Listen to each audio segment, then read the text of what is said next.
to stop playing the victim. Because I had a lot of reasons where I blamed family, I blamed my life, I blamed what happened to me with my basketball career.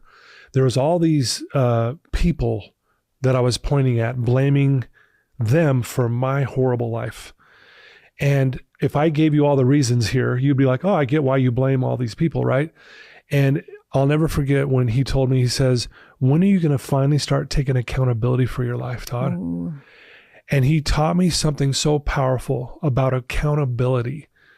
Accountability is the exact opposite of victim stance, right? So when he taught me this, and at first, when he said that to me, I'm like, what do you mean take accountability? I'm here meeting with you. I'm trying to change. And he's like, no, until you take full 100% accountability, what it would look like is you're going to stop blaming everyone in your life for your problems.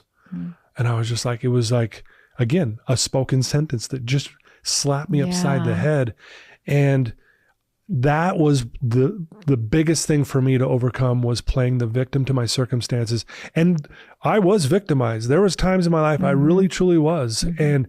But what I was doing after that event was victimizing myself with my thinking about what had happened. Yeah.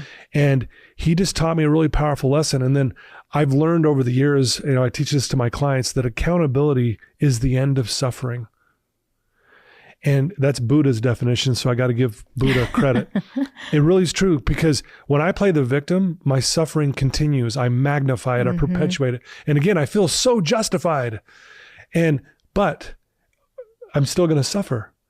And so that's what Rich taught me. He's like, okay, if you'll start taking accountability, guess what? Your suffering is going to start to subside and eventually just stop altogether. And boy, was he right. So that one stood out the most. The second one, the second principle he taught me was the principle of hard work. He was just like he said, this is gonna be the hardest thing you've ever done. You're gonna have to work so hard to change your life. And at the time he told me that, I'm saying, I was like, yeah. But inside I'm going, oh no, right? Do I want to do the work? Right. And so, but I watched his example because he was living what he was teaching me. He took accountability for his life and he was a hard worker.